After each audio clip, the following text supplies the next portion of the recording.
time I try to move forward, there's always something in my past that's holding me back. And now I stand here today, 30 years old, trying to move into what God has for me. But for some reason, it always feels like there's something holding me back. And I want to be honest, but I can't. Because my other sister, she made it. She's the one that makes everything look perfect because she don't care about nobody. And so she saw all the dysfunction in our family. So she said, I'll fend for myself. I don't need y'all. She left when she was 17. And she's the only one that seems fine. But the real issue is all she's doing is masking the pain that's hurting her. And what ends up happening in this situation, in this season, everybody's walking around trying to fulfill purpose. I feel the presence of God. And these things that are going on in your life, they won't be able to hold you back anymore. What I'm telling you is there was a man that took this same position for you. 2,000 years ago, he saw your dysfunction and he stretched out on a cross so that everything that your family has tied to you could be cut off and you could be released. This is the year that the Holy Spirit is coming in to release you from your chains, from the pain. I won't stay like this. I won't deal with this forever. I will be free. I will be free. Somebody needs to give God a shout of praise. If you're going to walk in freedom, if you're going to be released. I don't own a debit card. I've never owned one. I've never allowed my 3 sons to possess one. Certainly and truly the worst financial tool ever given to the American consumer. So a long time ago, I asked myself a simple question: how would I remove 99.9% of my personal liability like that? So I use the safest form of payment that exists on the face of the earth, and that is a credit card.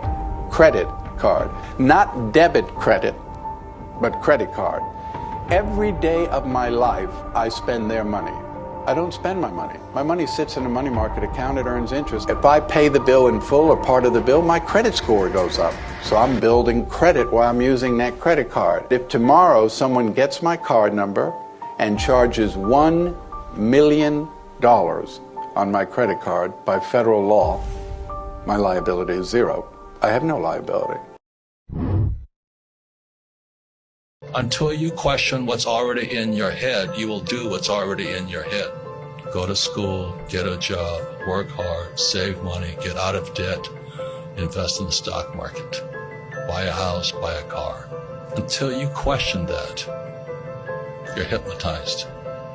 You'll be a poor person all your life. Look at Amazon, this guy Bezos, right? He's one of the richest men in the world. Do you think he pays any taxes?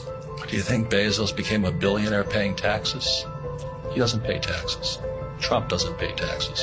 I don't pay taxes. So the question is, how do guys like us do it, is the question you should be asking. And that's why I say challenge what you've been taught. Why would you go to school when you learn nothing about money?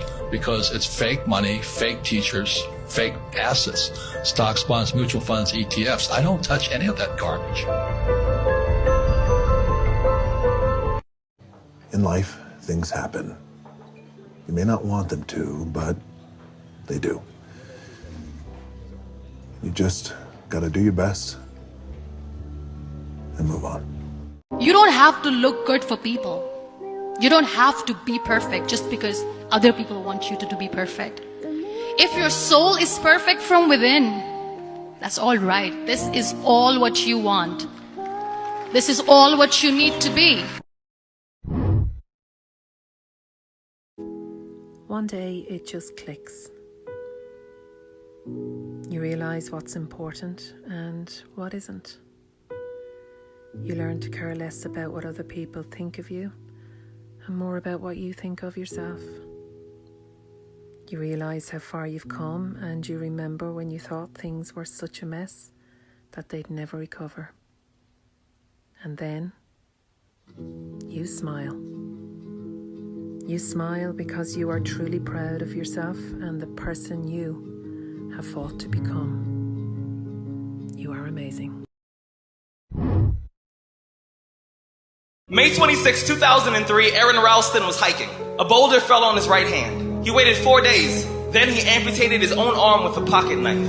A woman was bungee jumping in Zimbabwe. The cord broke. She then fell into a river and had to swim back to land in crocodile-infested waters with a broken collarbone. The most amazing part of these stories is when asked about the experience, they all smiled, shrugged, and said, "I guess things could have been worse." When your day is a museum of disappointments hanging from events that were outside of your control. When you find yourself flailing in an ocean of why is this happening to me, remember that you will survive. Remember, things could be worse. Remember, when the world crumbles around you, you have to look at the wreckage and then build a new one out of all the pieces that are still here. Remember, you are still here. The human heart beats approximately 4,000 times per hour, and each pulse, each throb, each palpitation is a trophy engraved with the words, "You are still alive. You are still alive." Act like it. People always ask me, like, how do I create, the person of my dreams that I want in my life? And I always say, take out a piece of paper, write down everything you want in that person, and then become it. You need to change your mind because some of you are thinking about giving up because you're in a season of failure. But just because you failed doesn't mean that God doesn't have a bright future in store for you. It is always too soon to quit. But I want to remind you that failure is not final, it's formative. It is part of the process. It's part of the journey. Your failure matters as much as your success. How do you think you're going to grow if you don't ever fail? Yet some of you have failed and you have decided, well, guess what? I'm a failure. No, failure is an event. It is never a person.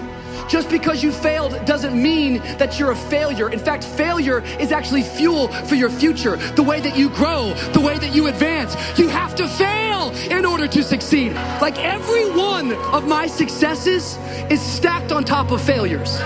You need to get a revelation today that the joy is not in the success. The joy is in trying. The joy is in the process. That's why I try to stay off my phone, because I know a lot of people think they not where they at in life just off social media, looking at other people. It's divine time. You gotta, if you steady relapsing, going back out there because you looking at somebody else, you like, oh, I ain't there yet. You gonna for sure not be there. You gotta put that phone down, focus on self, know what your real goals is, your purpose in life, because the shit you looking at, that might not even be your purpose in life.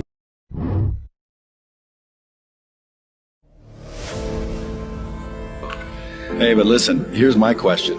I got a lot of people out there trying to win, trying to get more, trying to do more, and you've done well for yourself. Thank you. I mean, you're living the lifestyle I'm heading for. Paid for jets, paid for house, paid for cars. Dude. Yeah. How'd you get that? I'm with a financial services company, a very large one. We've grown that company over the last 20 years to be pretty successful people. There's very few fulfilled people because material things they look like success, but what fulfills you is having a rich life. What fulfills you is serving other people. What fulfills you is chasing that next you, right? That's fulfilling, making a difference. I feared what I would lose by not doing it. Yes. And everybody else would fear what might happen if they did it. WFG, you've been with them, Westworld Financial Group? Yes. You've been with them for how long? 20 years. Now let me ask, is there an opportunity with WFG? Well, obviously, I'm biased, but absolutely yes. And I'm an example of it, right? So a lot of the wealth that you hear that I have, the generator of that was World Financial Group. I believe in it. And the main reason I believe in it is because I think we do good things for people. I think we make a difference. And our intentions are good. Well, to me, I like to show people opportunity because most people are afraid of opportunity. And if WFG is an opportunity and you're living proof of that, my next question would be, how would someone get involved with that if they wanted? Folks, if you're not making enough money, if you think you need opportunity, you can serve me by serving yourself. And WFG, World Financial Group, is an opportunity that anyone can take advantage of. You don't have to be a badass salesperson. You don't have to be a man. You don't have to be a female. You don't have to be black. You don't have to be white. You have to be smart enough to investigate and go look into it. Thank you for saying that. And that I will say this. something I'm real proud of is the diversity of our company. We have people from all walks of life, all religions, all socioeconomic backgrounds, all different faiths that have won, and I'm real proud of that. Well, I know 3 people in WFG. Like, that's where they work, that's what they do, and they're all A, good people, but B, they're all making a ton of dough. I want everybody to be successful. But how much did you make your first week? Nothing. I made like $41,000 my first year. How much your second year? $100,000. How much your third year? I think, and don't quote me on this, man, I think my third year I made like $180 and then like $500. Here's what I know. When I was, and I may be off by a year. When I was 30, I made my first $1 million in a year. My first $1 million in a year. And when I was 31, I made my first multiple millions in a year. And then from there, it went kind of crazy. See, again, you're smarter than me. At 30, I woke up and said, what I'm doing is not working. Right.